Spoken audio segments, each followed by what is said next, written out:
Hi, I'm Mandy with the Leadline podcast, and I am joined by Joyce from Wild Pony Boutique here at Equifest today. Joyce, thanks for coming over. Thanks for having me. How fun. Yeah, we're going to have a great time. So tell me a little bit, because we just met for the first time. Tell me a little bit about Wild Pony Boutique. Okay, sure. So I have a boutique that's mainly, I go to horse shows and events like this. My kind of main gig is I do custom vinyl decals and tumblers, shirts, bags. I can, all kinds of different tote bags I can customize, and some other fun things, some home decor stuff. Then I also have some other company lines like Dreamers and Schemers, socks, and things like that I bring in as well to kind of round it out. I've been doing it for about 7 years, and it just keeps growing every year.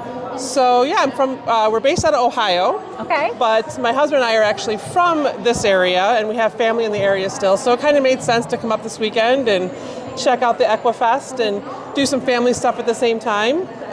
So yeah, that's kind of a little nutshell. Well, tell me a little bit about why you started this business 7 years ago. You said you've been doing it 7 years. So what inspired the Wild Pony Boutique? So originally I was started when my daughter was probably 2 or 3, so about 13 years ago I started making hair bows just for the bored mom looking for something to do for herself kind of thing, and my kid wouldn't even wear hair bows, which was the funny part.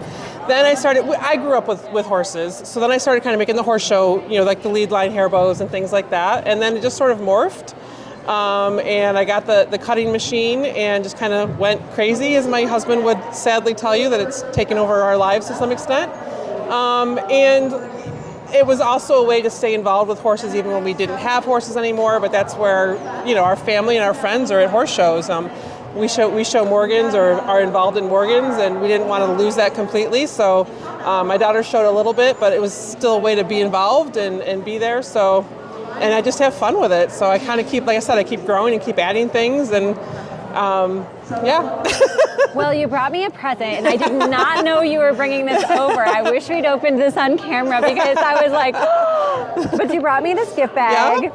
And it's a tumbler that says the Leadline on it. Yeah. So this is awesome. This is the kind of stuff that you do. Yeah, exactly. And I've been making tumblers. I didn't get over here till now because I've been making tumblers all morning for some of the folks here at Equifest. But yeah, we can do logos. I do a lot of work with farm logos, and a lot of folks will order, tumblers for their customers, whether it's for Christmas or for like their big show or something like that. So I do a lot of logos, and yours was perfect to just kind of whip up real quick. So I thought it'd be fun to surprise you with it. Well, I was surprised. I was not expecting it at all. So thank you so much You're for welcome. this great gift. You're welcome. Do you have any tips as an equestrian entrepreneur? Any advice for other equestrian entrepreneurs? They don't have to necessarily be the same kind of business, but anything that you might have learned that you'd like to share? I think the biggest thing is always networking, and I will admit I'm not necessarily the best at it. Like even just coming over here today to meet you was totally out of my comfort zone. So I'm not great at it. I'm great at giving advice, not necessarily great at doing it, but definitely networking. Going outside of your comfort zone, asking questions, asking for help, doing a lot of research. There's a lot of, especially when you're doing things like when you're making something, right? There's a lot of trial and error. But do your research, look into things. You've got to know, in my opinion, if you're going to represent something or sell something, it's got to be something that you have experience with, that you believe in, because it's kind of hard to fake it, right? People are going to see right through it. And if I was trying to sell something that I didn't know anything about, I couldn't talk to you intelligently about supplements or horse nutrition. So I'm not selling that because that doesn't work for me, right? But the products that I sell, I use, I believe in. So I think that's probably the biggest thing, is really knowing what your product or your niche is, knowing where you fit. And even with the stuff that I do, I really kind of niche to certain breeds that I'm familiar with, but then I can do a lot of other things too. And I've been able to build the business in that niche and then grow outside of it as I've gotten more confident and more capable, I guess. So.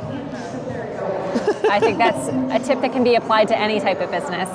So I'm so glad you came over here, Joyce. Where can people find out more about what you do online? Okay, so I do have a website, wildponyboutique.com, and I try really hard to keep that updated. I'm very active on Facebook and Instagram, so just search Wild Pony Boutique on there.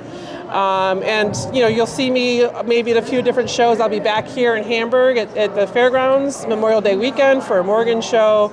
I go to Briarfest in Kentucky, and we're just kind of adding some stuff all the time. So check out my events page to see where I'm going to be at. And if I'm not going to be near you, then you can definitely order online or always send me an email. We can work out what you're looking for and probably get it made up for you. Awesome. Well, thanks again for being here. Thank you. Love the tumbler. Great. Awesome surprise. So I'll even take a picture and put this in my stories Awesome. today too. So Thanks again, Joyce. No problem. Thank you.